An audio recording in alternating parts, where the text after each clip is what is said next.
It's never been easier to support independent voices and experience the Portland Film Festival. Simply grab your Xfinity voice remote and say Portland Film Festival. Next, the Watch With app appears with all the content at your fingertips. Enjoy behind-the-scenes access to free films created by a diverse array of talented independent filmmakers. Willie, there are so many great movies to watch from the comfort of our own home, and experiencing the Portland Film Festival has never been easier. Hello and welcome to the 2021 Portland Film Festival presented by Comcast. This year's festival is jam-packed with movies, workshops, panels, and more. To find out more information about the films you'll be hearing about today or to buy tickets, just go online to pdxff.com. My name is Joe Stevens. I'm the Director of Programming, and we'd like to welcome our 2021 filmmakers to the panel this morning. Hi, Joe. Hi there. Good seeing you. Good to see you. Been a minute. Good morning. Good morning, too. Would you mind introducing yourself and your film real quickly?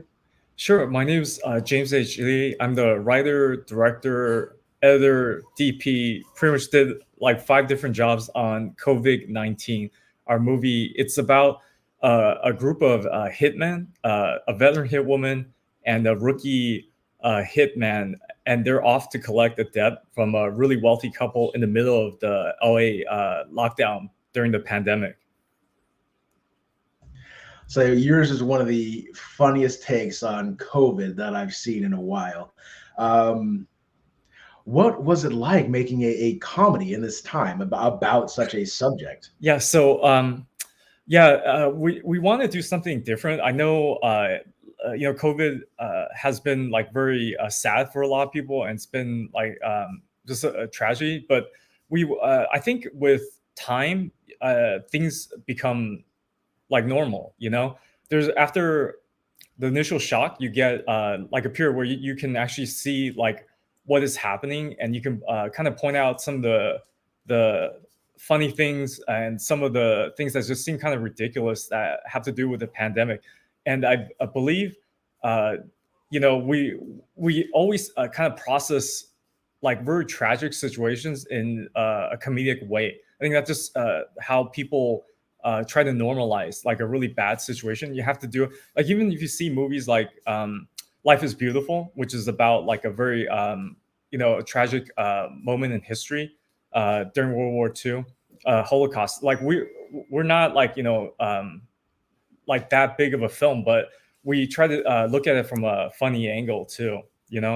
There's got to be some humor. That's how human beings like process this, and we can move forward. So that's fair. How is it working with a cast like of 4 people and then wearing literally all the hats yourself? That was probably like the hardest thing I've ever done. Like we couldn't really get a normal production crew because of COVID situation. Just it wasn't good to have a lot of people on set, and I had to do a lot of different things, and it's really overwhelming because when you make a movie, you really need all those positions to take the pressure off of the director. The director should just really concentrate on directing the actors and just making sure all the shots are being shot correctly. But I had to DP. I was like producing. I had to essentially edit. Had to do like script supervising. I had my writer help me with script supervising, and he wasn't script supervising. And there's people, all they do is script supervise, and that helps with maintaining continuity when you're shooting from one scene to another. And I knew we were going to be in trouble with continuity, so editing took a lot longer to finish than if I had just done it in a very consistent and fluid manner. We had to just roll with the punches and just do whatever we could. But I'm glad we had enough footage to be able to cut the film together. Now, would you say it was harder to get this thing edited down or shooting on an iPhone? I mean, that's... Yeah, so shooting, I would say they're equally as hard. Shooting on iPhone seems to be easy because the iPhone is easy to operate, but trying to make it look good, that's the hard part. Super, super difficult. Especially I had the 11 Pro at the time, didn't have very good low light performance. So anytime it was overcast, my image started breaking up. But when the light was perfect, when the sun was just above, horizon, like close to magic hour, it literally looked exactly like a film. You couldn't really tell like that it was shot on an iPhone. But only in low light situations you can kind of tell. And I say editing is even harder, especially on this one. If I had, you know, consistent script supervisor that could tell me like the shots, things are not matching up, my editing would have been so much easier. Instead, I had to watch all the footage like probably 5, 6, 7 times to try to figure out how to piece the film together. And we tried to slate, but if you don't have assistant camera, there like you can't slate, so you don't know what shot is what. And we didn't have enough time to get the slate, so I just had to keep shooting. And I just shot it purely on instinct, because when you get on set, conditions change, and we had prepped for the shoot to have a lot better a lot better lighting. It was going to be supposed to be sunnier, but it was overcast for a majority of the day, and we just couldn't. I couldn't get the frame rates to match up correctly on the iPhone. It's very difficult to get 148 shutter speed. That's the speed of most movies, 24 frame per second films. So if you ever see like a big budget Hollywood film, that's the frame rate you should be in. But with iPhone, you can't really get that. You can only get that by adjusting the amount of light coming into the lens. So you have to use these complicated lens filters. And sometimes it just wasn't possible. I just had to junk that idea and just said, if we don't shoot, we're going to lose everything. So just trying my best. And I'm glad we got something that people like, and it looks great. Like a majority of film looks really, really good. So I guess this next one's a two-parter. Having worn all these hats, was there any lesson you took away from this process? And if you had the chance, what would you do differently next time? Oh yeah, for sure. If I could do it again, I would not want to shoot by myself. Trying to take over so many jobs. I think we were just kind of limited by the circumstance of the pandemic. I would definitely take more time to get like the shots, use analytics, which is really important when you're a DP. I had to just shoot on the fly, which is really bad. You really need to watch analytics to make sure that your images are good, because you can't trust what's on the screen. A lot of times that's deceptive because of you're watching it from bright sunlight, or you're distracted. The analytics, which kind of breaks down the image into like zebra stripes, green and what's in focus, what isn't, like what is bright, what's not. Those are the things that can really help you make that image look really good. But when you do try to do 5 different jobs, and you're trying to just get this amazing location, this awesome cast to all work together to try to act out COVID-19. I'm happy that we were just able to do it. If I had to wait for a DP to be available, we would have lost the location. We never had that giant house. It was only available that weekend. So just take a chance, try your best, and hope for the best. And most of the time it will work out. So that's another thing I always like to talk on is happy accidents. I mean, you had that house for a weekend. It was a gorgeous house. Yeah. How important do you think it is to roll with these punches? I mean, if you hadn't had that house, what would your next steps have been? Yeah, so that movie without the house, we probably would have to shoot at a different location. I'm sure there's ways to like get around that. I thought about like using my writer Mark's house. The deck doesn't look as great as the pool, having that pool back there, but there's still ways to do it. It just wouldn't look quite as epic, but we still could have made it happen. I'm positive like we would have found like another location. But that particular house was literally just available that weekend. And I talked to like a really experienced director, a friend of mine, Ryan O'Leary, which I met at Austin Revolution Film Festival. And he said, you know what, I saw the pictures of your house. I shot it and kind of shared it with him. And he said, you're not going to get that house. Like any other time, like some directors would kill to just get that location. If I had to pay for it, get the insurance and everything, it wasn't like something my friends could loan me. It would just cost so much money. Like the movie would have cost way too much to make. And plus, I think what we did was I was standing very close to the edge of that pool. If we had a very expensive camera, we couldn't do that. I had a little iPhone and I was at the edge of the pool. If I had fallen in, it would have been okay. It was my iPhone. And I think there's some kind of waterproof limit on that iPhone. So you could be in the water for a couple of minutes before you had to really get it out there. But if I was with an expensive camera, that camera could not be at the edge of the pool. You would not get those kind of shots that you could get with such a tiny, like relatively inexpensive camera, So, yeah. So anything coming up for you as a director? Yeah, I would love to keep continuing the story of COVID-19. I think it's a good starting point. And we also imagine like a bigger world with this film. There's like references to other characters like Victor, who wasn't in the film, and to Bobby, basically, he disappears, but we're going to see where he goes. So there's lots of possibilities. I love the cast, the crew. I thought everybody worked together really well. And I think we can create like a longer story or a continuing short. I think this film kind of demonstrated it's possible. It's a good story. People like it. It's funny, Yeah. So whether you have a feature or a sequel, I mean, we look forward to seeing it all. All right. Thank you, Joe. James, thanks so much for talking to us this morning. All right. Take care. Bye. Next up, we have the director behind The Long Isolation. Hello. Hello. Oh my gosh. I squeeze in there. There we go. A little wider, yeah. Good morning. Would you guys mind introducing yourselves and talking a little bit about your film? I'm Dan Castellaneta, and I'm Deb LaCosta. we're both the directors, writers, and actors in The Long Isolation. And producers. And producers. Deb's primarily the producer. I gotta say, this is the first film I've ever seen that was shot like entirely on Zoom. What was that process like, getting this put together and editing in that? It was crazy. Well, so it was because it was before even any vaccines. So we work with this kind of improv comedy company, and we had been meeting, just doing our improv workshops on Zoom.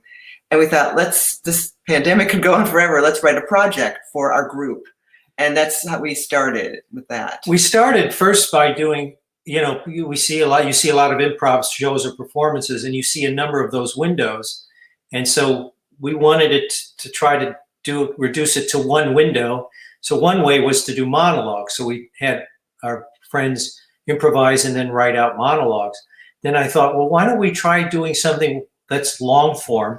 And the only thing I could think of doing it on Zoom was is based on the idea of the movie Lady in the Lake, where it's all from the point of view of the detective. And so everybody is seen from the point of view of the detective. So it's either the suspect or the femme fatale. Or the criminal, suspect or a witness or something. And so that's what where the idea came from.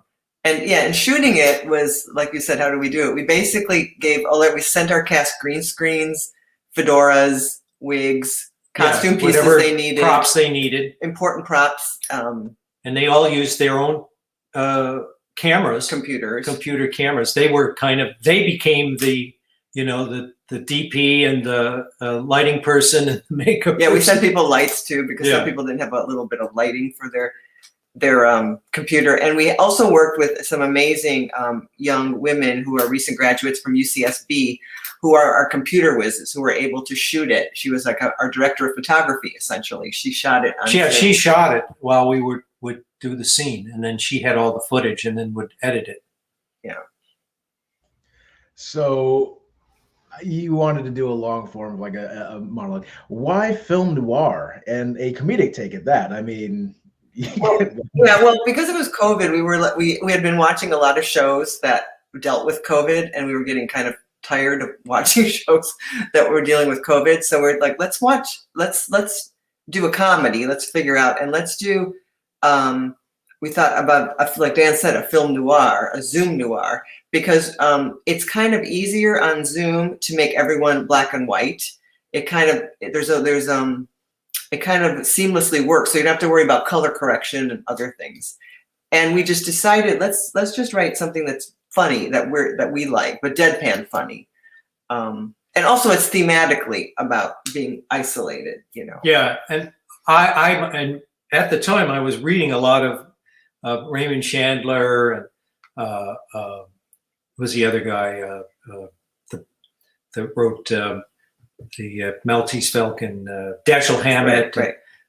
Ross McDonald, all those guys. So I kind of had a handle on the form, and then of course the movie itself was based on a Raymond Chandler. I mean the movie we based it on was based on a Raymond Chandler, again called Lady in the Lake.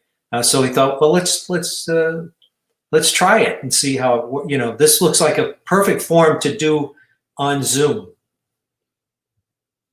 And it really did turn out well.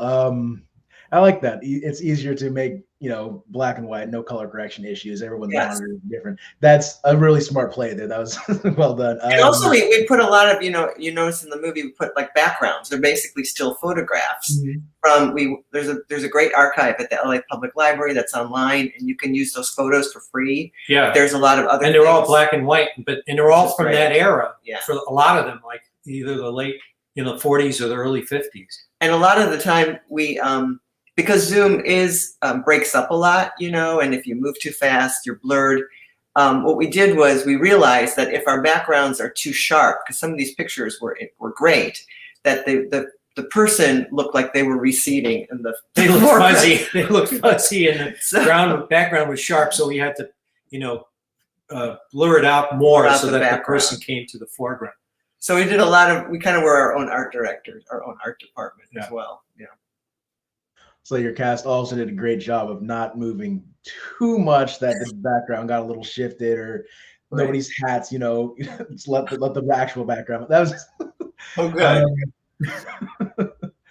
I got to say the comedy too. I mean, it might have been deadpan, but it was also a little over the top. I really appreciated how you all went for it. I mean, it was.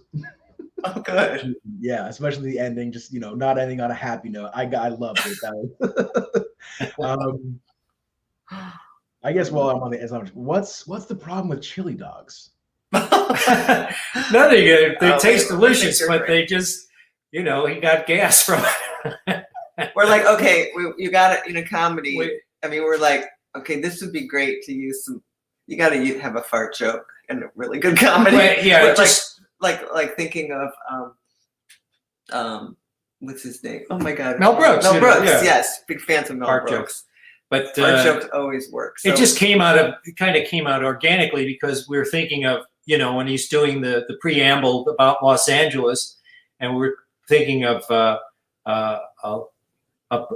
iconic location. I just thought of Pink's, and then that evolved into getting a chili dog instead of the dog with the sauerkraut.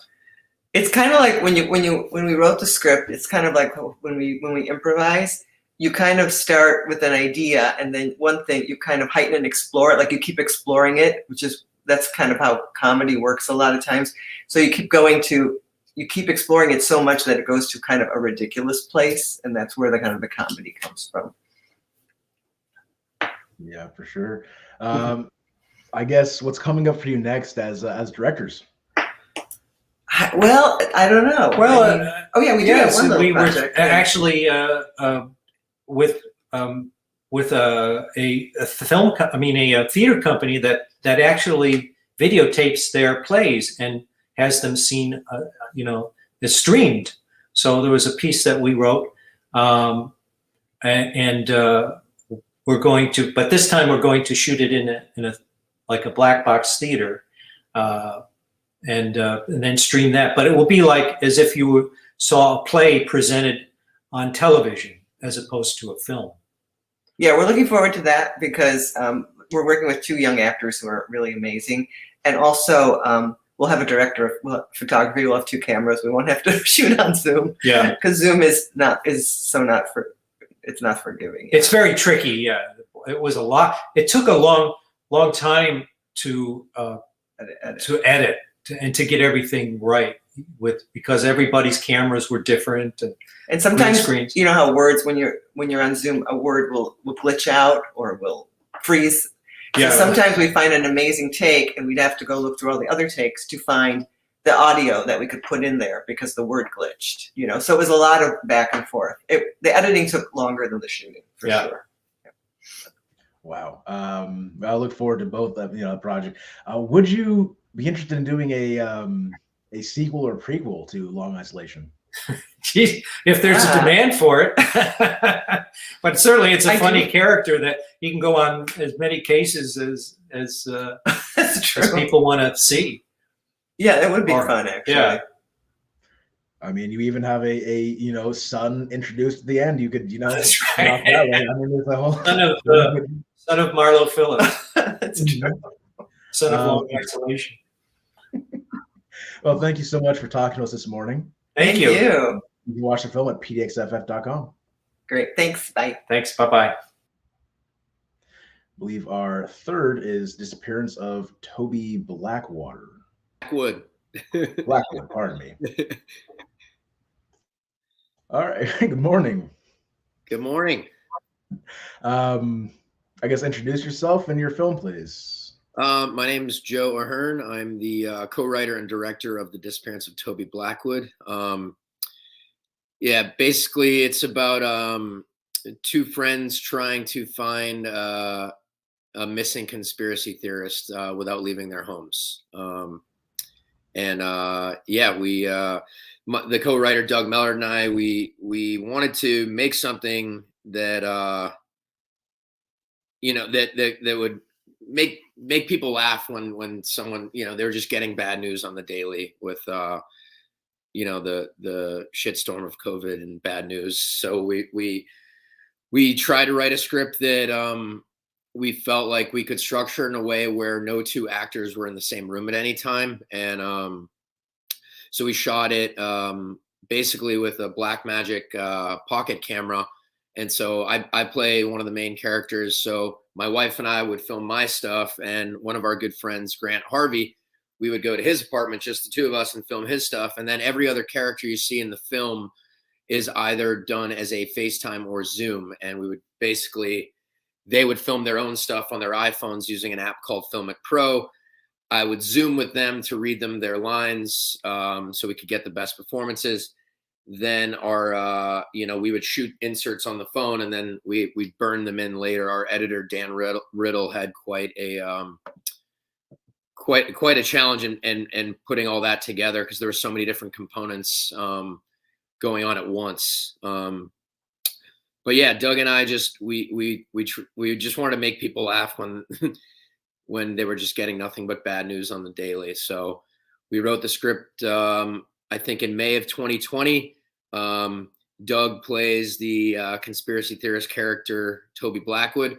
So we filmed about 22 YouTube videos of his. Doug, we wrote it over Zoom together, the entire script. And then my wife and I drove from Los Angeles to Santa Fe to see Doug and his wife and finish the script and shoot about 20 YouTube videos for this conspiracy theorist, Toby Blackwood, that basically my character, Wes Crowley, who's going through a divorce, and the other main character, Luke Dalton, we become consumed with finding this guy because we're, stuck in our apartments, just getting bad news with COVID all day long.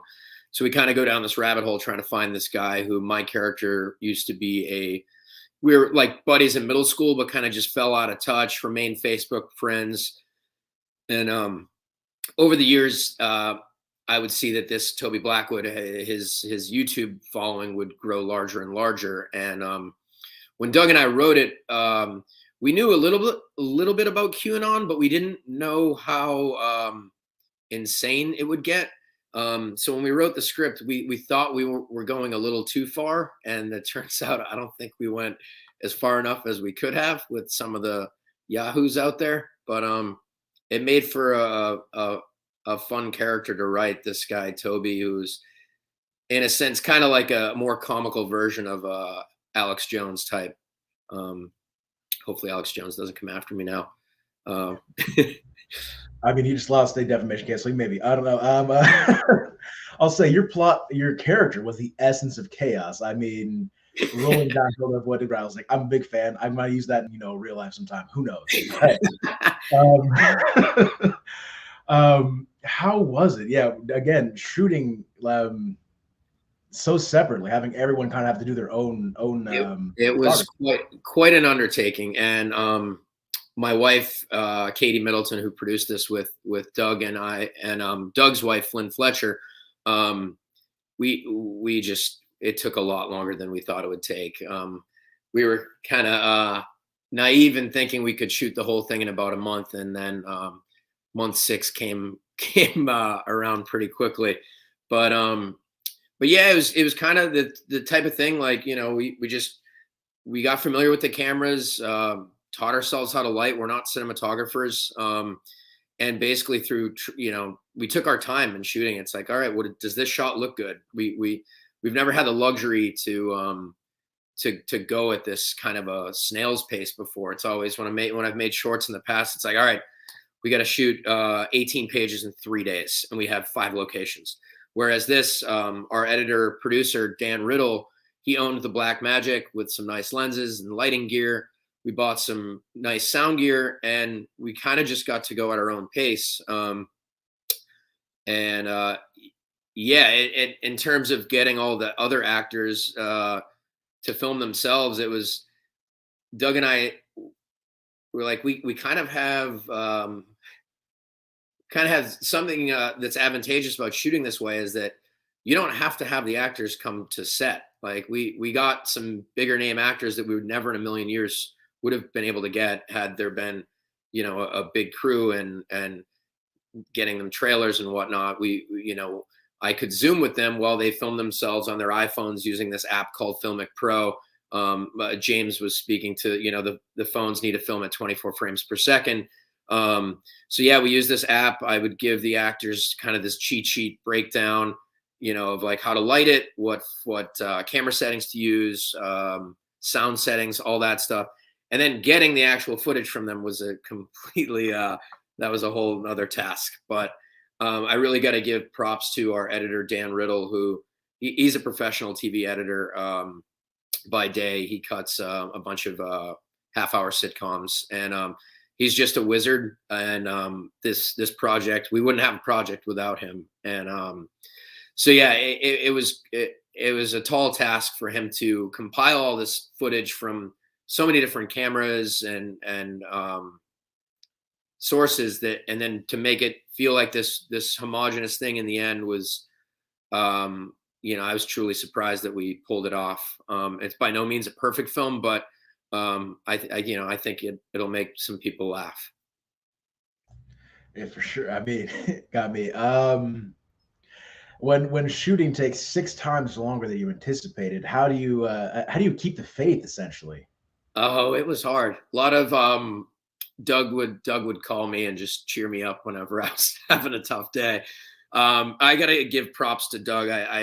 He really sank his teeth into this character, Toby Blackwood, and didn't cut his hair for what I feel like was 15 months. Sorry, Flynn, that's his wife. So he truly embodied this lunatic Toby Blackwood and really sank his teeth into the role. But yeah, it took so long to film, and had I known it was going to take that long, I don't know that we would have made it, but I'm glad we didn't know at the beginning. It was definitely the hardest thing I've ever done in my life, though. But we had a good support system, so kudos to them. So having made this film and gone through this process, what advice would you give someone who's looking to take on a project similar?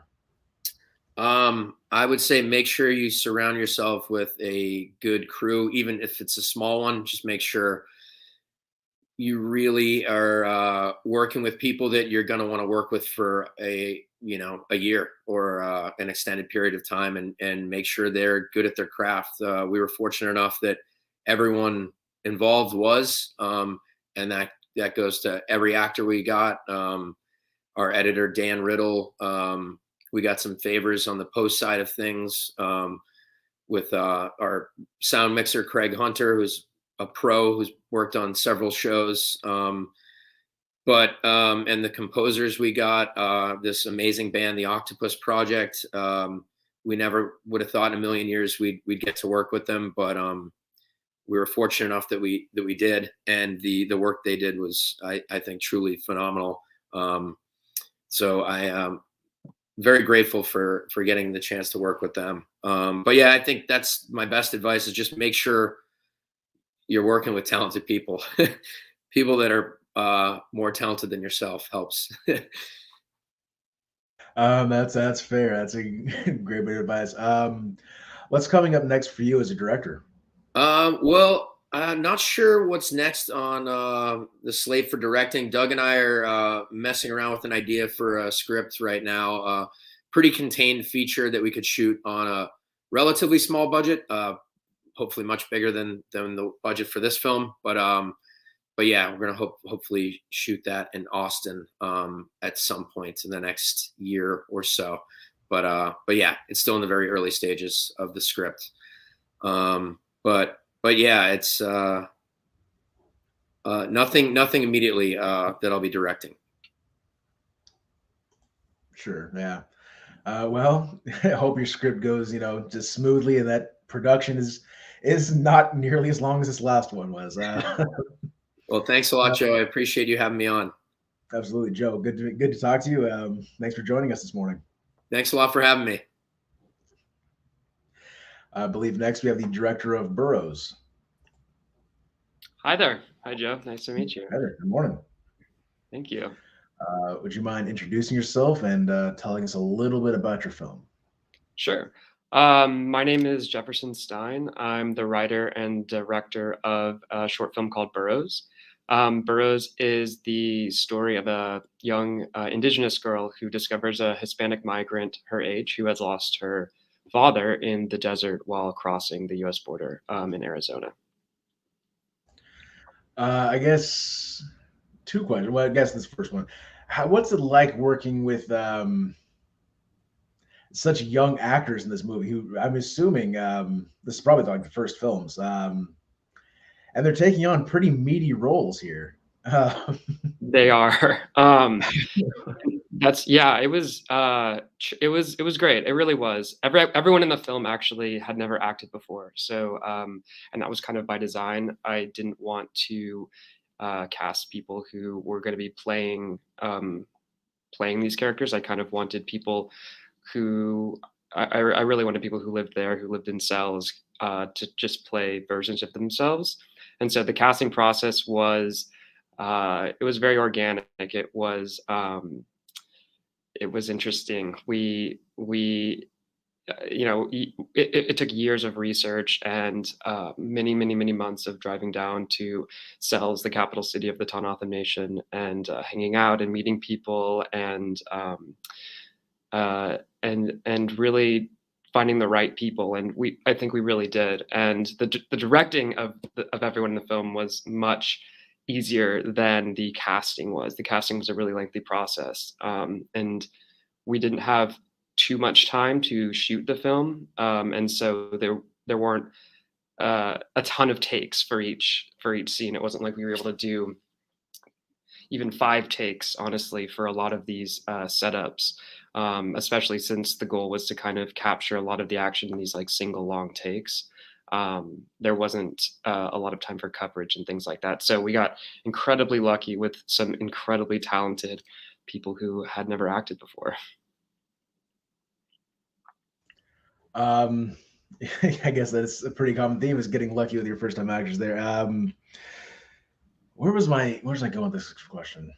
Oh, pardon me. You said it took a lot of research. How did this story come about? How did you decide this is the story you wanted to tell? Definitely. Well, I'm from Texas. I was born and raised there, and I'd always wanted to tell a border story. Migration is, it was always something growing up that we were aware of. And I tried for a while to write a story in Texas on the border. And I don't know, it was maybe too close to my, too close to me, kind of, if that makes sense. So I looked elsewhere, and I literally got a map out, and I was just looking around, and I discovered this huge piece of land in Arizona and this indigenous nation I had never heard of at the time. And it was massive. And I learned that it was one of the largest, if not the largest, indigenous reservations by land mass in the United States. It's about the size of Connecticut. and it extends into Mexico. And after 9/11, when the border got militarized, it caused a lot of issues with keeping the language alive, keeping the culture alive on the other side of the border. Not only that, but even simple things like seeing your grandmother and being able to stay in touch with your family members on the other side became very difficult, if not impossible. And that really struck a chord with me. My grandmother, was the first in her family born in the United States. Her family immigrated to New York City, and her family's culture was very quickly lost in my family, just over a few generations. And when I discovered that was happening there, I think that really struck a chord with me. And I think that was the emotional kind of thing that sucked me in. And my producer and I went down there many times and met with different tribal elders, participated in community meetings, and it really felt like we were able to all make the film together. That was kind of the goal. I didn't want to just go down there and do a formal casting process and just, in and out kind of a thing. It took a long time to make, and I'm really proud of what we were able to do. This is a very close to home project then. How have you seen it resonate with audiences of other festivals you've been a part of? It's been well received. What was really interesting to me was, we got to go to New York City and premiere the film at Tribeca, and we were fortunate enough that the nation sent he was one of our executive producers, but he's also the chairman of the Sales Community Council, which is the capital of the nation, and he was able to come out to the premiere and said to one of the outlets how close to home it resonated. The film almost seemed real, right? It seemed like so realistic to what's happening down there, and it's such a complex set of issues. It's not so singular, since it's kind of half from the point of view of Elsa, who lives in cells, and then half from the point of view of someone crossing. But Amaya Wan, who plays Elsa, and her family were able to come to the premiere as well, and they were just bawling. Her parents were bawling in the audience, and it was really special to be able to experience that with that audience outside in New York City, right when New York had just opened. Actually, it was like a week after New York had opened in June of this year. I'm glad you were able to get your premiere live then. I mean, a lot of people have had their world premieres just like us, on online. And it's nice to be able to sit down and see people watch your film. It is nice. It is nice, but it's also incredible with a lot of these online festivals as well, because you can reach such a massive audience. And even what's kind of interesting on that note, with the Tohono Nation, with COVID, a lot of their community meetings have gone on Zoom, and it's really opened up the ability for Tohono all over the world actually to participate now, kind of for the first time or in a long time, with the nation's government and things like that, and cultural preservation projects and stuff like that. So there are, Zoom has changed for the positive a lot of things as well. But yeah, it was nice in person to experience the film. So if you had a chance, would you expand upon this film or have a follow-up? Yeah, so that's a good question. I wrote a feature version of this film. It's a totally different story, different characters, but it's set in the same world, down there in that same area. And so this project was, it was research and development as well for a feature. So a lot of my experience, I lived down there for a month. A lot of what I experienced while being down there and the stories that were told to me, all kind of worked themselves into this feature that's good, that I wrote.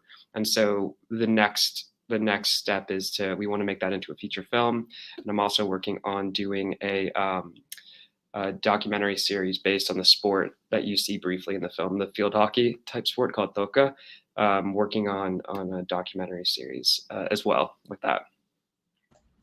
I guess that answers my next question. You know, what's coming up for you next as a director? Um, any of the projects you'd like to talk about? Those are the two.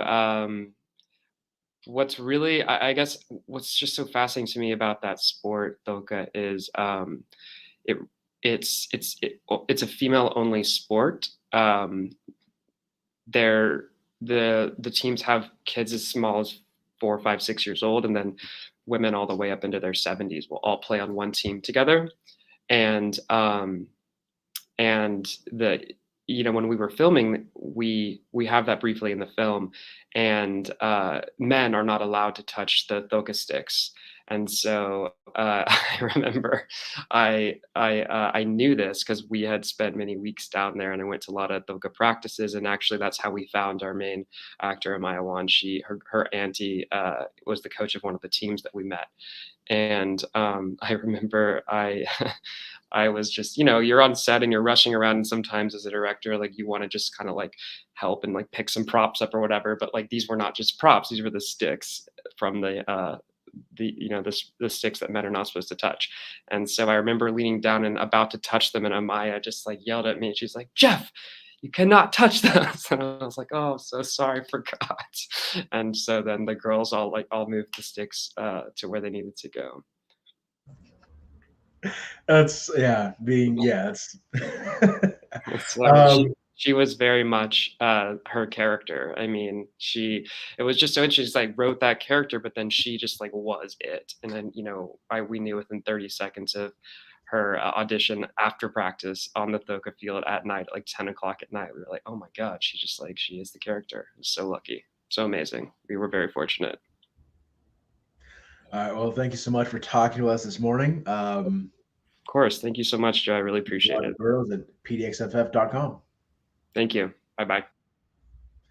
Now, I believe you have time for a short panel discussion amongst our directors this morning.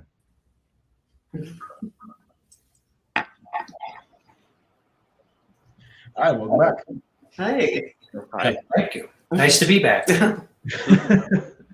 Now, this discussion we had internally called Directors Who Do It All. For directors, writers, producers who you were the everything in your film. You took on the entire world in production.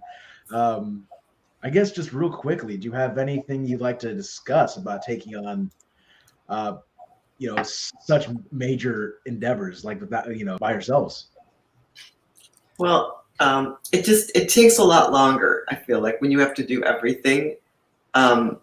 Like, especially for us, art direction and dealing with the visuals, there was a lot of pre-production, like months, like I think a month of pre-production to just scout, just source everything. Yeah, it was like location scouting, except going to the actual place, you looking through the computer for photographs that were going to be the backgrounds. And it took a lot of time.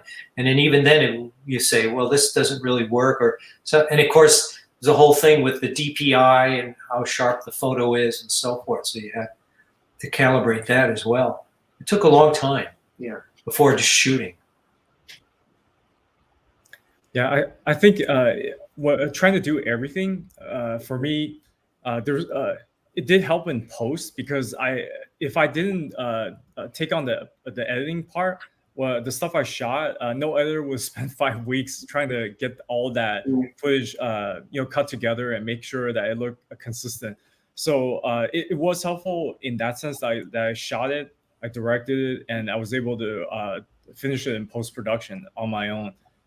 You're gonna spend the most amount of time and effort on making your product, your film, look the best. I think an editor would not have spent that kind of time. Maybe a week. I would have gotten a week, and then I would just been left with that cut. So yeah, I say there's some things that are good about trying to do everything yourself too. I was fortunate enough to only have to be the writer, director, and the producer, mainly in post production. But as a writer director, I think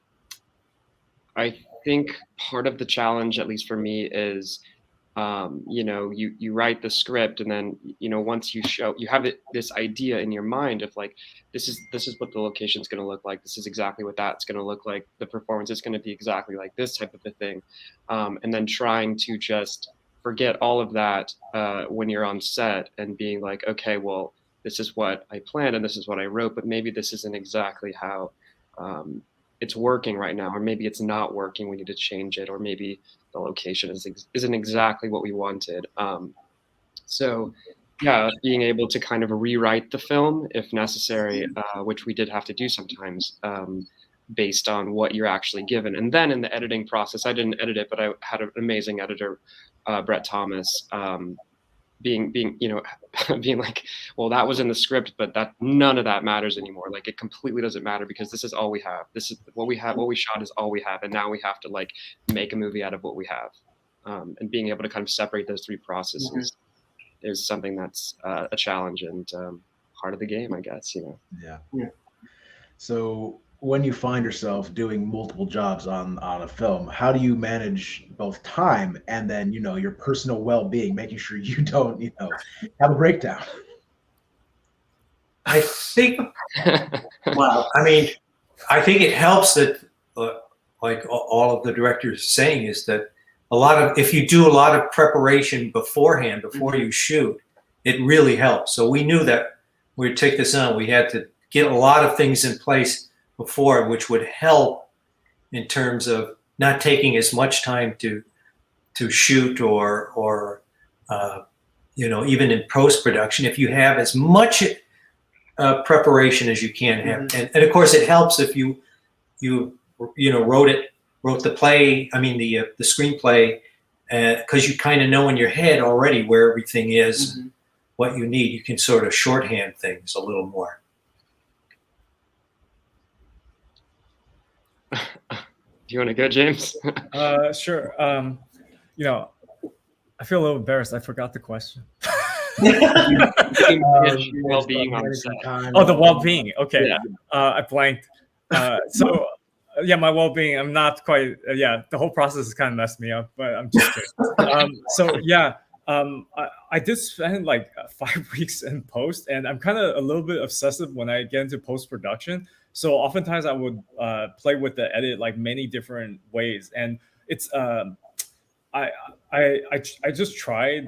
Sometimes I put my probably well-being in the back on the back burner, and then just try to get the project done. And I was having all sorts of like shoulder problems sitting in the my edit suite for like 12 hours a day sometimes. But I had to remember just step away, and then eventually it was just a short period of time, like 5 weeks. I was done, and then I brought in other people to help out. I think when you're a director and a passionate filmmaker, you're gonna suffer a little bit. You just care about your film so much that you really want to give it as much as you can. It's not easy. You got to try to balance it. I try my best, and then I don't make movies like back to back to back. I'll like do a concerted effort, try to make one, and then I'll go off and do go back to work, spend time with the family, and then when I'm re-energized, I'll make another one down the road. When I have I'm back to the equilibrium. I think especially for the way you make films, that's a great idea to not back to back to back. So I can't imagine throwing your all into directing and then going right into editing and just it's too much. Like, if you don't have to do that, you have the resources, definitely spread it out. Yeah, absolutely. I think for me, typically on set, my biggest issue is not eating. So I think like the most important thing is to have someone there who's just telling me, and other people too, like, hey, drink this bottle of water, like stop what you're doing, drink this whole bottle of water, finish it, and then you can go. And that happens, that happens on the set. So I think just from a practical point on all of my projects, that's really important. But specifically on this, I remember when we showed up, I met with the head of the nation, and he's like, yeah, like the cartel knows that you guys are here. It's on Facebook, so they're gonna reroute their trading routes or whatever, like around you guys and stuff like that. So I think that just trying to put that like out of my mind, I think while we were filming was hard, but I was lucky enough to have a good support group here back in LA that I was was able to call at night and stuff like that, and then deal with all of that later when I came back. Well, that's wow. Yeah. God, I had a third question, but I totally blanked on me. I guess would you be up to doing something like this again, where you're taking on everything? Would you mind doing another feature where you take on the entire project yourself? I have to say, with the project we did, I even though it was like so much work and took longer than we ever would have imagined, and it was all on Zoom and we couldn't see the other actors in person, we laughed so hard. I mean, doing this comedy, we just laughed at each other's performances. And what was kind of great is because we're kind of a company of actors, we work together and improvisers, we found ourselves sometimes improvising, like saying, that's not quite working, we need a better line there. And people would just chime in with hysterical stuff. So it was so much work, but it was still really rewarding. We've never laughed so hard, I think. Yeah, well, I think we would love to do another project like that again. It was, even though it was consuming, it really was, I mean, a lot of it was enjoying and fulfilling. If I were to do another project, I would not want to do all these things. I think I was forced into it with COVID. I definitely prefer working with like a bigger team. There's just more like brains helping you. You know, there's more people that can kind of guide you along. And I was lucky enough to have people that were very creative on my team. So I had a sound man, Anthony Truss, who was also an editor and a filmmaker, and he kind of talked me through it on some of the ideas I had for shooting it. So he was invaluable. I know he wanted to help me in post, but I just said there's just no way he's going to devote 5 weeks to doing it. And I couldn't ask him to commit that much time, you know? So, but in the future, I definitely want, script supers, especially if we're shooting a scripted project, it definitely need those kind of people involved, you know? Just one person doing everything gets too complicated. On a short, maybe, but on a feature, you can't do that on your own. You're gonna be stuck in post for like months. Yeah, I think, I do want to do this again. I want to do a feature set down there as well. I think next time, we did have a healthy crew in terms of size this time, but I just think I would want more planning, more lead time, and then just more time. It's just tough because we had to drive 2 hours to set each day there and back. So our shoot day was very small because we were not staying on the Nation. We were staying just out, in Tucson. So I'd want to like find some way that we could have the whole crew stay there maybe and make that commute time shorter. Because driving 2 hours through the desert each way every day was tough. It's very hard. Wow. I want to thank you all for all the effort you put into your films. And thank you much for choosing to screen with us. Thank you so much. Thank you so much. Thank you. That's great. Absolutely. You can find all their films at pdxff.com. Now we're going to take a little break and then we'll bring on our second set of directors. It's never been easier to support independent voices and experience the Portland Film Festival. Simply grab your Xfinity voice remote and say Portland Film Festival. Next, the Watch With app appears with all the content at your fingertips. Enjoy behind-the-scenes access to free films created by a diverse array of talented independent filmmakers. Willie, there are so many great movies to watch from the comfort of our own home, and experiencing the Portland Film Festival has never been easier. It's been a long, long isolation. I'm a detective. The name's Phillips, Marlo Phillips. But maybe you already read my door. Marlo Phillips, private investigator. My streak of bad luck changed the day I got this particular case. Good to see Miss Dolores Dupree. This is how I saw it, and now it's exactly how you're going to see it. Cut the double talk, doll. You think Gillis stole your weird art. You want me to prove it? I don't like your tone, Mr. Phillips. Well, I don't like your desk. Fishfeld! What a coinky-dink. I just purchased one. I'm having it appraised by an art dealer. The Fishfeld. It's gone. It was right over there. I know it was. Why can't a man up and be a man and stay married to me? Is this dressing up like a lady job related? I know you developed a severe psychosis. Or in layman's terms, you became... He's dead. Dead? There's a doornail. He's brought the farm, he's kicked the bucket, he gave you the long goodbye. I believe you are in search of the Salvador Fishfeld, for which I have agreed to purchase from Dolores Dupree, and I would like to have what is mine. Shut up! I want that drawing! You do know you have a gun pointed at your head, right? Yeah. I have a thirst for a lot of things, doll. Life, love, liquids. Bang, bang! I don't get it. That bird is lying. I got a score to settle with you. I'm so alone. I'm so alone. Alone, all alone. So all lonely. Lonely. Singing this song. Hi, I'm Melanie Uy. And I'm Erica Wren. Welcome to our debut feature-length documentary, World of Henna. This film began as a passion project and modest solo endeavour to create an educational short for henna artists, but it expanded into a much more ambitious undertaking once Erica jumped on board with me.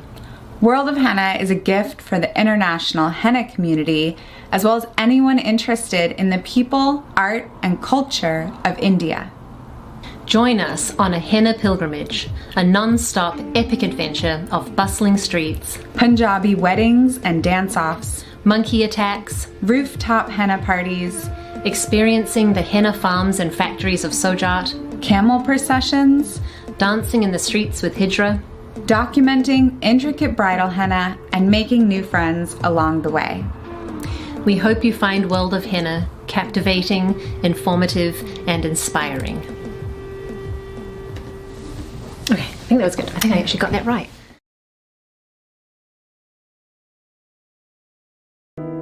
My name is Carlos Fernandez Puertolas, and I'm the writer and director of Frank and Emmett. Since I was very young, I've always been a huge fan of the Muppets. And as I grow older, I was always very inspired by the amount of work and dedications these artists put into their creations. As an animator myself, with over 20 years of experience in the film industry, I have always believed that when you work on characters for such long periods of time, you finish building a very real relationship. So I decided to write a short film exactly about that. Frank and Emmett follows Frank, a 70-year-old puppeteer, and Emmett, his colorful friend and musical partner. These two have built a very special bond through the years working together, and Frank realizes that Emmett deserves to know the truth about where he comes from. So he builds up the courage to tell him that he is in fact a puppet. What comes next is an existential conversation between an artist and his creation.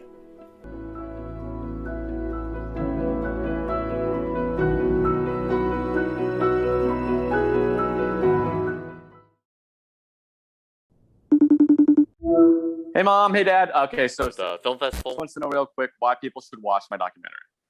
Oh, I think they'll learn a lot, and it's a lot of fun too. I think it's a must-see TV. But good, keep going. Yes, keep going. Sell, Dad. I think talking about sex is a bit awkward for everyone involved. I think you made it very humorous and lighthearted. I think it was good. Yeah. Hopefully, it also allays parents' fears. I mean, I think that's a lot of where this awkwardness and taboo about talking about sex comes from. It's just a lot of fear.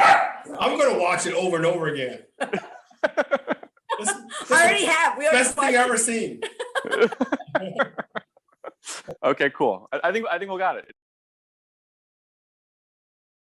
It's ever been easier to support independent voices and experience the Portland Film Festival. Simply grab your Xfinity voice remote and say Portland Film Festival.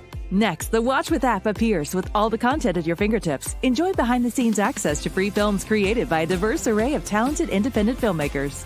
Willie, there are so many great movies to watch from the comfort of our own home, and experiencing the Portland Film Festival has never been easier. Welcome back to the Meet the Directors. Here's our second set. We're starting with the director of Rich Kids. Yay! Hi. Hey. Nice to meet you, Joe. Back. Good to see you. Thank you. You too. Would you mind introducing yourself and your film for us? Oh, yes. I should do that. I am Laura Summers, and my film is called Rich Kids. I'm part of the alumni program with the Portland Film Festival. We had our Portland debut, I guess it was in 2019. And it was a wonderful time, and glad to be invited to come back. Oh, we're glad to have you back. I guess real quickly, how did this film come to be? Oh my goodness. It came to be, well, I'd always wanted to make a feature film, and just had a, difficult time kind of getting something done. And then digital entertainment started, like digital cameras and editing and everything like that. And so I decided to make a film that would be shot in my hometown.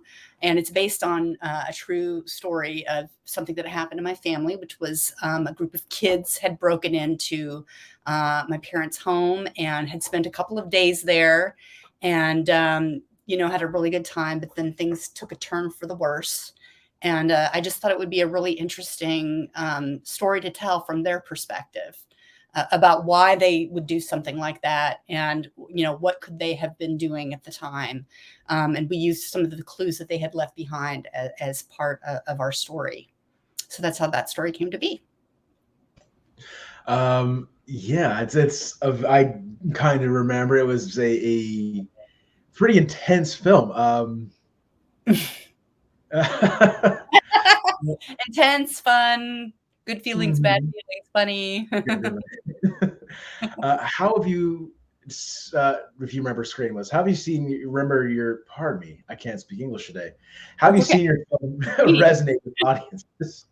How did it resonate with audiences? Well, surprisingly, people loved it. I'm going to look here because I keep looking at myself and it's so strange. So people, I was really scared to show it to the world, just because, like you said, it was kind of an intense film and an intense story. But surprisingly, people really enjoyed it. I think people fell in love with the characters. I think people felt that they found someone within all of the characters that we represented in the film, that there was somebody that they could relate to.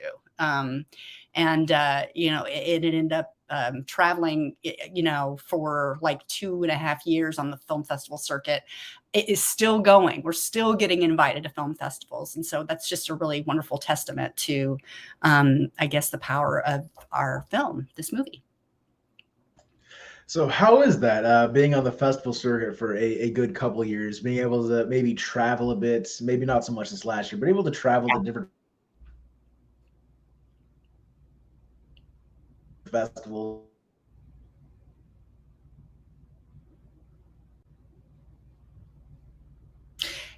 You are frozen on my screen, but I think you were talking about, I don't even know if I'm still working.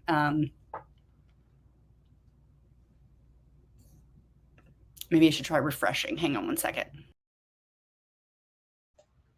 Yeah, I wasn't sure if that was on my end or, yeah. I guess there we go. I'm back.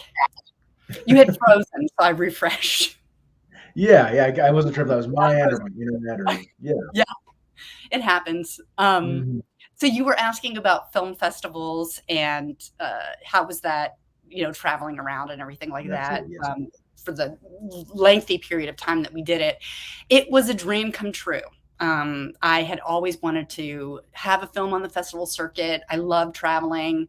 I tried to make sure to go to every single festival that I could, which took me, from New York to Portland, Oregon. I went to Washington, D.C., and met so many amazing people who worked at the film festivals. I really got to know the audience, the filmmakers, and made a lot of amazing friends around the country.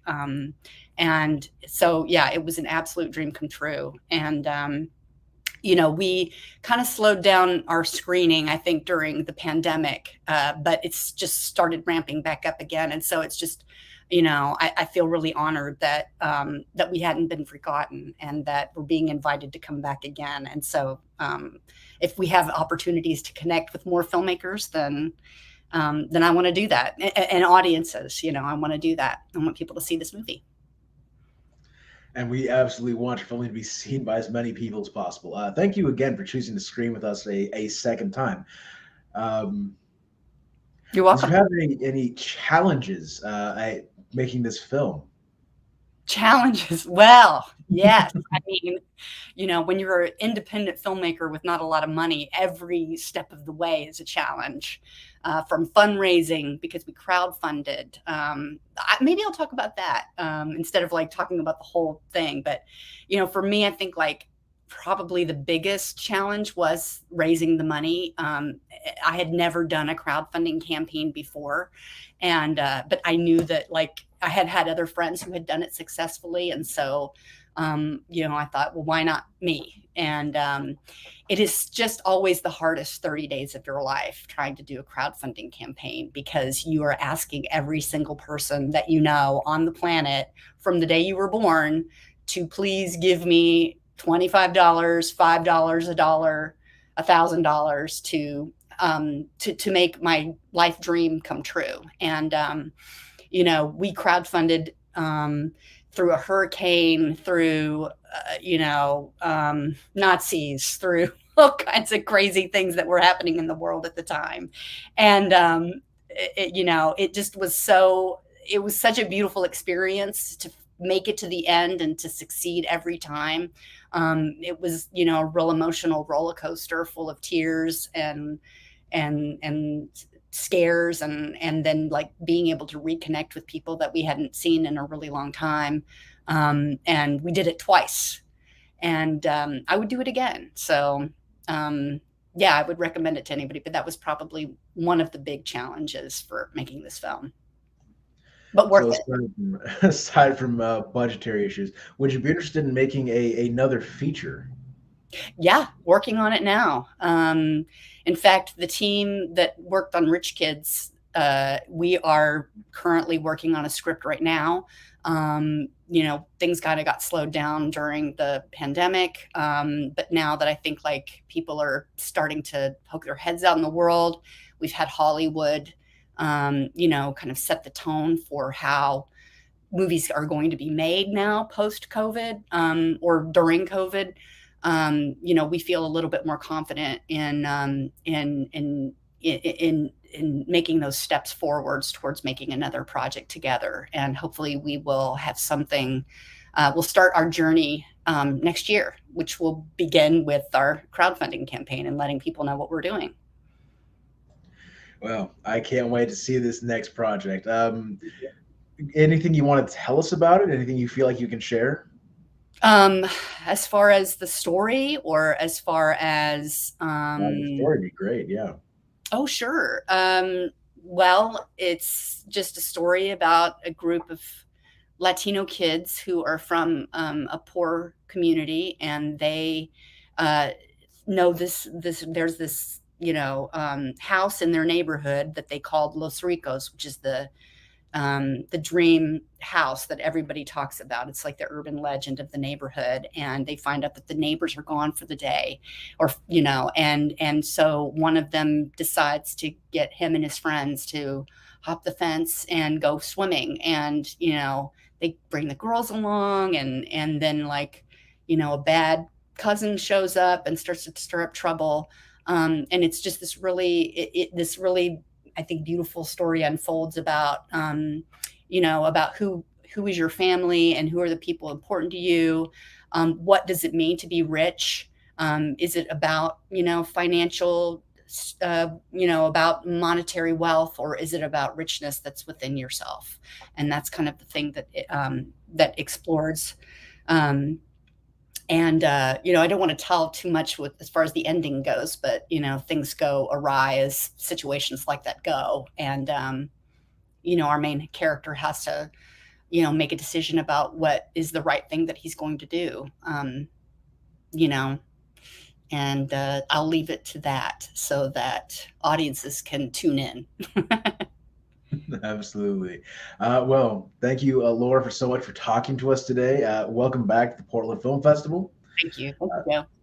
And we look forward to any future projects you have to share with us. Okay, cool. I will. Next up, I believe we have the director for, God, I lost it already.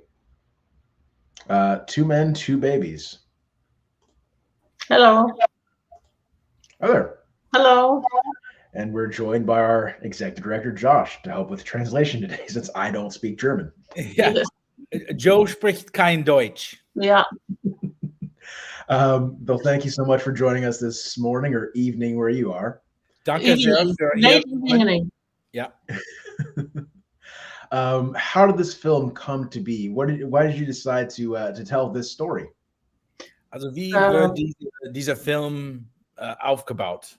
Wieso machen Sie es? Es war Zufall. Ich suche immer Themen, fallen auf mich und ich finde sie interessant und dann verfolge ich sie. Wie I always find themes that just kind of fall in my lap and I like to pursue them. Ja, eine Freundin hat mir erzählt von ihren Chefs. Die beiden Männer haben eine Firma und eine Freundin hat mir erzählt, ihre Chefs sind gerade in den USA, in Portland, um ihr Baby zu bekommen. So a girlfriend of her told about her boss who went to Portland to get a baby. Und ich wie Baby, weil das zwei schwule Männer, ein Paar waren. Und ich wie kriegen die ein Baby? Und dann hat sie gesagt, mit einer Leihmutter in Portland. Yeah, and then so it was two partnered men that got the baby in Portland, and it was from I think maybe a surrogate in Portland. Yeah, also two German men from my hometown go to Portland to have with a surrogate their baby, twins. And they were twins. Yes, and now in March they had their third child with the same surrogate. So I make the second film, and I hope that I can show the film next year. Nice. Because they are a big family now, and everything with a Portland surrogate. Yes. Would you be interested in making a feature-length documentary on this family? Was hat jetzt gesagt? Sie haben so eine kurze Film gemacht. Würden Sie vielleicht eine längere Film, so eine Stunde oder weiter vielleicht das machen? Ja, also das liegt daran, weil ich meine Filme immer für das deutsche Fernsehen, also die finanzieren mich. So the German television pays for her movies, so she's kind of got to make it the way they want it. Ja, und jetzt, weil das Thema wirklich super ist, interessant für die Menschen, weil viele wissen nicht über Surrogate Bescheid und über schwule Familien und so weiter, haben die gesagt, ich soll einen größeren Film machen und jetzt soll ich eine Reihe draus machen. Also 3 mal 30 Minuten über dieses Gay Family Life. So since it's such a really hot topic in Germany and it's not something that's done very often, they've asked her to do a series. So she'll do a 30-minute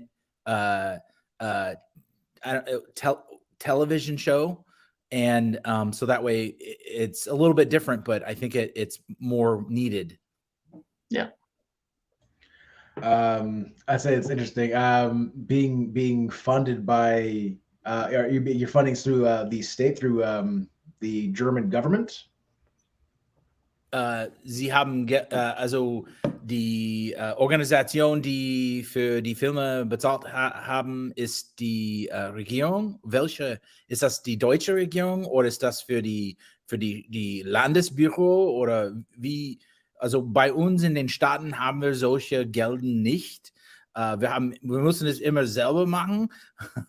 und Joe fragte, also welche Organisation finanziert den Film? In Deutschland gibt es auch verschiedene Wege, Filme zu machen. In Germany, there are many ways to make movies. Ja, ein Weg ist über die Fernsehsender. One way is through the television distributors. Es gibt Privatfernsehsender und öffentlich-rechtliche Fernsehsender. Und die öffentlich-rechtlichen Fernsehsender sind so gesehen vom Staat beauftragt. Aber sie sind unabhängig. So there's private television stations and then there's television stations that's funded by the government. And the ones funded by the government have a certain amount of films they have to do. Very interesting. I'm learning a lot today. Sehr interessant. Lernt viel von Ihnen. Danke.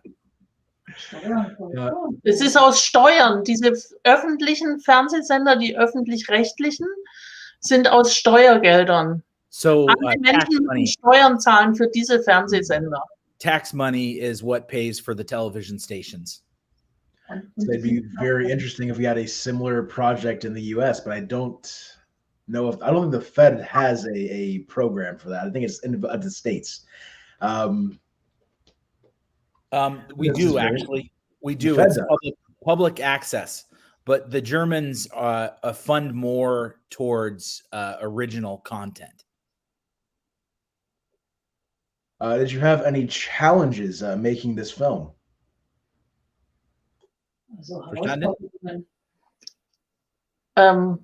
Was meint ihr mit? War es leicht oder schwierig? Und wenn es schwierig wäre, welche Sachen sind aufgetaucht, die Sie übergehen mussten? Ja, es war sehr schwierig, dieses Thema. Also ich mache einen Film immer erst, wenn ich ihn finanziert habe und wenn ich einen Auftrag von dem Fernsehsender habe. So she says it was very difficult and she only makes films when she has a subject matter, obviously, but the money to make it and also the place to screen it. Yes, absolut wichtig für mich. Sehr, sehr wichtig. Anything else would be not something she wants to do. Ja, und es war sehr schwierig, dieses Thema zu verkaufen. Dafür muss ich sehr viel diskutieren mit Redakteuren, mit Commissioning Editors. Das Thema ist ein Nischenthema, hat man früher gesagt. Und jetzt ist die Zeit aber irgendwie anders. Die ganze Welt oder ganz Germany oder ganz Europa redet von Diversity. Und jetzt werden diese Themen mehr gewollt. Und dann hat man mir es endlich abgekauft. So basically she said that this was always an interesting subject, but because diversity and equity has become more of an important theme throughout Europe and Germany and really the whole world, she was in the right place at the right time and they basically were interested in the project. Yeah.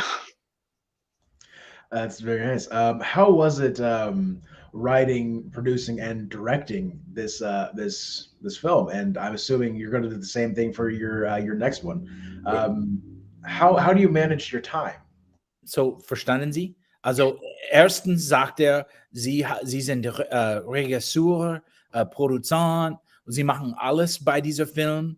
Und wie handeln Sie Ihre Zeit? Also die Zeit ist immer fleeting, ist immer weg für uns. Und befragt sich, wie sie sie alles machen kann. Ja, ich produziere nur meine eigenen Projekte. Also deswegen arbeite ich immer nur an 2, 3 eigenen Projekten parallel und mache eins nach dem anderen. Und das geht schon. Kamera und Schnitt und so, da habe ich ja ein Team, die mit mir arbeiten. Aber produzieren und Regie und Autorenschaft, das mache ich selber. Und da es nur meine eigenen Projekte sind, geht es gut. Yeah.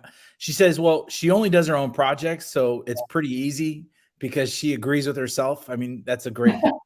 And she also says that she has a team that edits, and they're very professional, and it makes it very easy to do that. And she does one film after the other, so she may have several subjects in the queue, but she doesn't have a lot of things going on, at the same time. It sounds like she does one project after the other.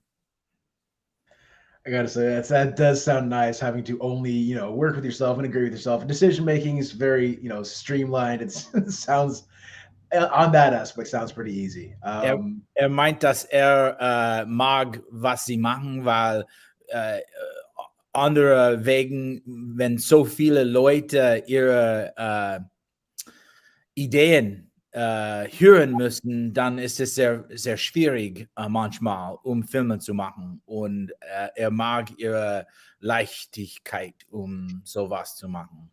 Ja, danke. She says, thank you. That's the one German word I know. That and Guten Morgen, something like that. So yeah. Good morning. Hey, Joe, actually, I have met one famous director in my life, and I was able to ask him one question, which was really cool. And it's something you can say in German, and you can learn it. It's was macht die Kunst, which basically means what's going on, but the actual translation is what's going on with art. So it's kind of a really cool way to ask artists how they were doing. So yeah, I'll keep it simple for now. I guess is there anything you'd like to share with the audience about your next project? Also gibt's etwas anderes, das Sie mit dem Publikum verbreiten wollen? Also gibt's etwas, das Sie über Sie sprechen wollen? Oder vielleicht, was ist Ihr nächstes Projekt? Oder? Also das ganze Jahr jetzt drehe ich schon und noch bis nächsten März eben den zweiten Teil von dieser Familie, weil die jetzt das dritte Kind bekommen haben. Und diese zwei Männer und 3 kleine Kinder, das ist der totale Familienwahnsinn jetzt bei denen. Und ein sehr... She's filming with the same family, the part 2 of the series. And she started in March, and she's going to continue till next March.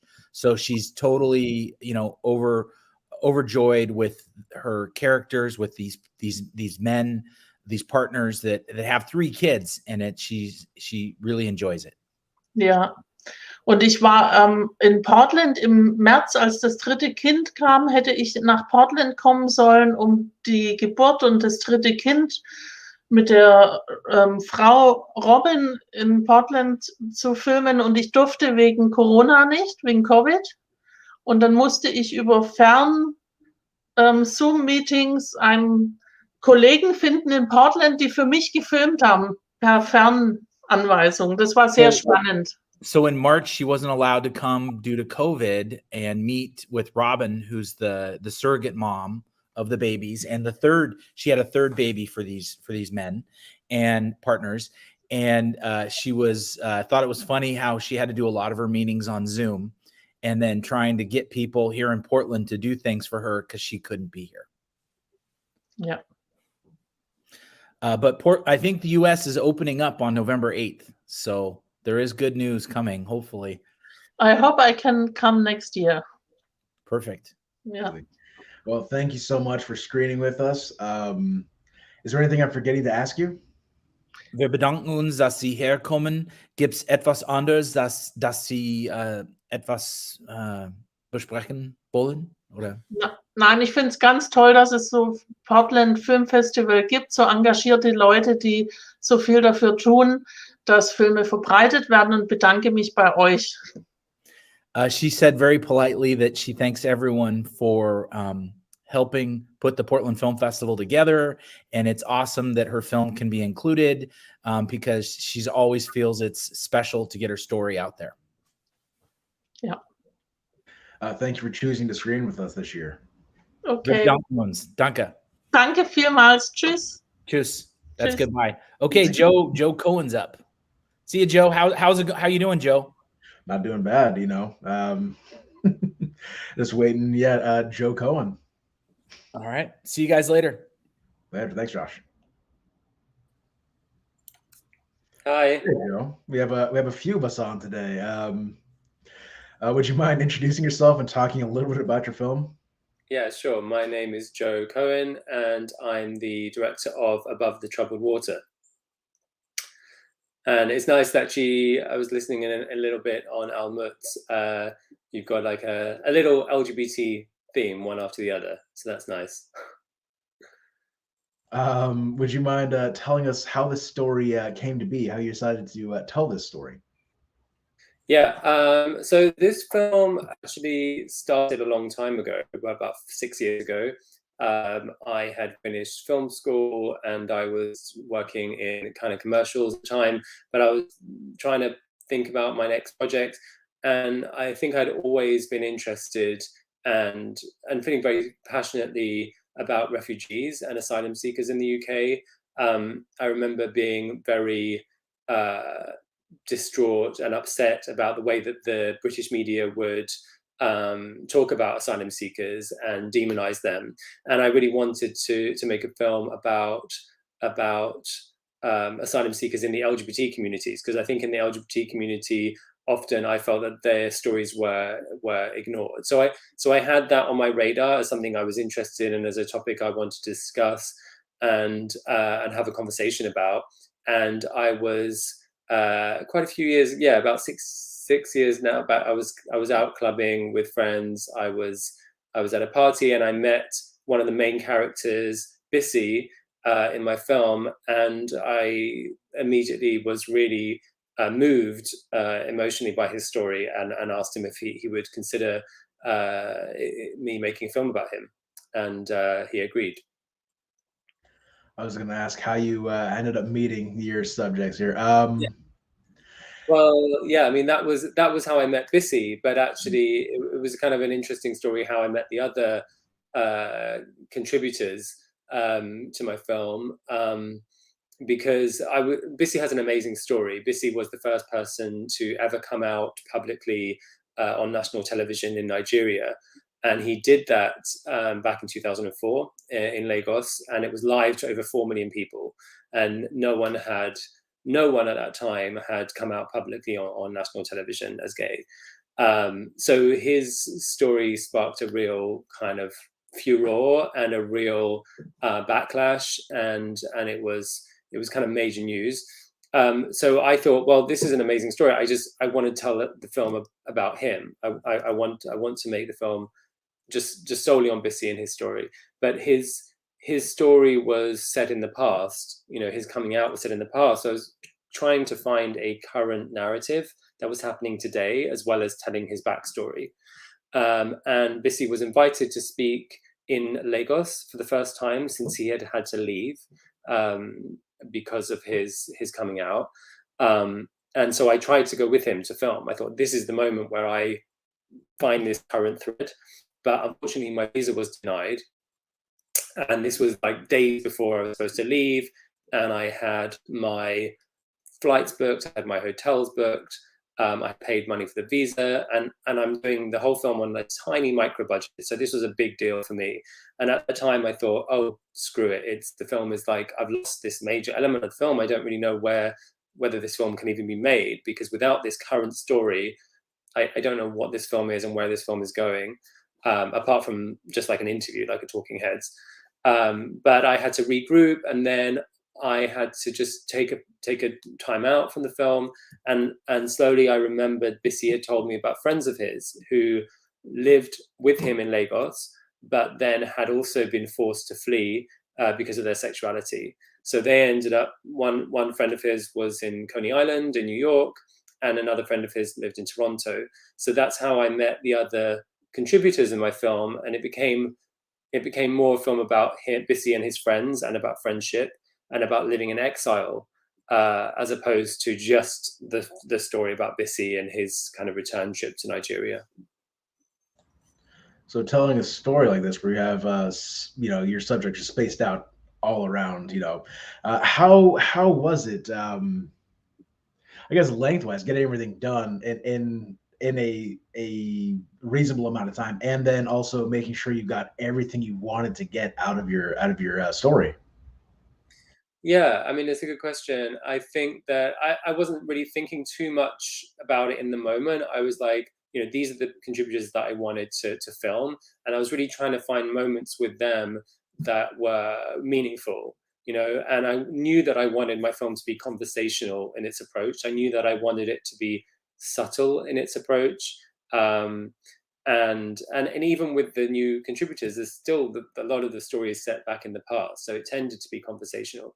So I tried to tack it on. Like, I had a job in New York at that time. Now I'm in New York. At the time I was living in London, and I had a job in New York, and so I thought, this is perfect. I just tacked a few days onto the end of my job and went to meet Demoshe and spent a couple of days with him filming, and really just having conversations with him in his living room and on the beach, and that was kind of where I got the essence of his story. And then he told me, he worked in an old people's home, and I thought, well, that's an amazing part of his story. He's trying to become a nurse, and he's really caring for the older community here in the US. So then I kind of made plans. The next time I came to visit family in the US, I came and I filmed him, and I had contacted his workplace, and I said, can we film there? And then with Ade in Toronto, that was Toronto is close to New York, so I just did a quick trip over when I was staying in New York. But yeah, it was a difficult thing to try and have the contributors so spaced out, and I tried to really maximize the time that I had in New York. And also considering that's close to Toronto, so I kind of did that in the same thing. But also this happened over a period of years, actually. It was whenever I could afford to, whenever I had the time. And friends of mine kept saying, oh, how's your film? What's going on? Like, why isn't it finished yet? And it's like, well, obviously I haven't been filming for 5 years solid. It was just like, one year I might be able to get a scene, and then the next year I might be able to get 2 more scenes on a tiny budget. That's how I put it together. So I know you mentioned you had your visa denied, and that took a major chunk out of your film. Did you have any other major challenges to this production that you'd like to speak on? Yeah, I mean, I think the visa was like a real blow, and I was so excited about filming in Nigeria. I mean, another challenge was that I hired a local crew because I couldn't go. I was speaking to people in Lagos, and I tried to get people to film Bissy and his journey there. And I thought, okay, well, that would be the next step, But when the rushes came back, they just were not really coherent, and it was really hard for me to direct from here. They just didn't have that kind of personal eye, the storytelling that I was looking for. So that was a real shame. And I think also another challenge was just doing it by myself. I was doing everything by myself. I was shooting, I was producing it, I was directing it, I was doing the sound. I mean, I had occasionally on a few scenes, I had additional people come in to shoot some camera and some sound, but on the whole, it was all me, and I was raising the money, and I edited the film as well. So really, I think, I mean, maybe back then I didn't necessarily have the confidence to find the right producer and go to the kind of right commissioning editors and get support. We did apply to foundations, and we got one bit of funding from one foundation, and I also did a Kickstarter. But yeah, I mean, I think doing everything kind of solo was really challenging. I think moving forward in my next projects, I'm definitely looking for teams and collaborations where it's like you're not taking on every single role.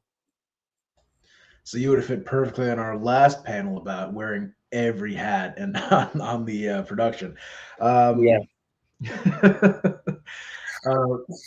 Would you I guess you've already said you you would like to absolutely have a team behind you next time when you Yeah. take this on. Do you have any I mean, advice for anybody who has to do everything by themselves? I think, if you're having to do everything by yourself, my advice would be go with emotion. Don't be so worried about everything having to be perfect for a documentary. I mean, this is a very, very different subject if you're talking about fiction and narrative, but for documentary, go with the emotion, go with what feels right. And I think people are very forgiving in a documentary. They don't mind if the the camera is not exactly perfect or the sound isn't, have to be able to hear them, but like the technical perfection is not the most important thing. The most important thing is just having an emotional connection to your contributors and telling a story with honesty. So that's what I would say. And just keep going. Don't try and do it all in one go, like space it out like I did. I had my commercial work and I was able to just earn a living in between, and then whenever you have time. But I think the danger is if you just take it on board to say, I'm going to do everything all at once and I'm going to make this film in 6 months, you just burn out and you don't have anything to live on. And obviously if you have a team, you have a producer, you have funds behind you, it's a different story. But I think, when you're doing everything yourself, space it out and don't worry about everything being technically perfect. Some of the films that I've seen, have been absolutely stunningly beautiful, wonderful films they've shot on a handy cam. So you don't need anyone for that. So yeah, I like that. What was your favorite moment making this film? Favorite moment. Well, there's a favorite moment in the film, and I wouldn't call it favorite, but it's perhaps the most meaningful moment in the film, and that's when one of my contributors, Ade, says towards the end, he's talking about his substance abuse, and he says, if it wasn't for these voices in my head, I'd be fine. And there's a shot of the leaves rustling, and he says these voices are curses in my head. And I think that idea of these curses in his head, that was really what the film was all about. I wanted to spark a conversation about the legacy of homophobia. I wanted to spark a conversation about the way that we treat LGBT asylum seekers in our own communities. And for me, it was very sad, but it's kind of said it all in that one image. And the kind of the leaves rustling was in a way, it was like the voices to me in his head.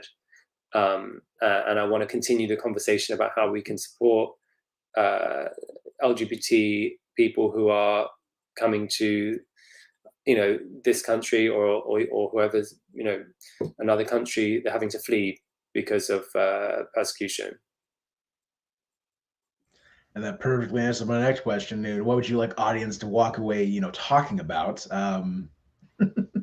But so that was it. I can flip it and I can go back to the last question, which was my favorite bit. And actually, my favorite bit was kind of finishing the film, because I edited it myself, and I knew I had all of these rushes, and actually it was lockdown. It was coronavirus was a nightmare for most people and for everybody, but one good thing that came out of it was I knew I had this 3 months when no one was going to ask me really for much. When the first lockdown happened in 2020, and I just thought, I'm going to do it. I'm going to finish editing this film, and this is my deadline. And so that was a great moment when I finished it, and I knew I had something, to screen, and that I was proud of. But yeah, in terms of what people take from it, I want to spark a conversation. I want us to think about how we can support marginalized communities as allies, as LGBT allies, as kind of white allies, but also as LGBT people, just in our own communities, in my own community. It's not okay, how can the majority kind of non-queer communities help queer communities? It's also in our own queer communities, I think people are excluded, and we need to have that conversation and think about how we can really support them. Absolutely. I guess what's coming up for you next as a director? I'm constantly kind of doing commercial work, and that's happening as we speak. But I'm also in the middle of a film which is much more poetic, I would say. It's a documentary. It's a little bit more abstract. It's a bit more kind of like crossing boundaries in terms of kind of poetry and documentary. And I'm sort of halfway through filming that at the moment. I'm hoping that we will start editing next year, and it will be sort of ready by the end of next year. I look forward to watching it. Anything else I'm forgetting to ask you? No, that's it. I just wanted to echo the last director and just say it's great to be able to screen here, and thank you for putting this on. And the festival, I know like a lot of people volunteering at this festival, and it's great. It's a real honor to be able to find new audiences for my film. So thank you. Oh, perfect. Well, thank you so much for choosing to screen with us this year, and we hope your festival run goes absolutely smoothly. Thank you very much. You can watch all the films you've seen today at pdxff.com, and don't forget to vote for your favorite films. We have an audience award to give away. Congratulations once again to all of our directors, and thank you so much for your work on your films. Again, go to pdxff.com, or you can use your Comcast Flex voice remote and just watch Portland Film Festival on demand. Thank you so much. It's never been easier to support independent voices and experience the Portland Film Festival. Simply grab your Xfinity voice remote and say Portland Film Festival. Next, the Watch With app appears with all the content at your fingertips. Enjoy behind-the-scenes access to free films created by a diverse array of talented independent filmmakers. Willie, there are so many great movies to watch from the comfort of our own home, and experiencing the Portland Film Festival has never been easier.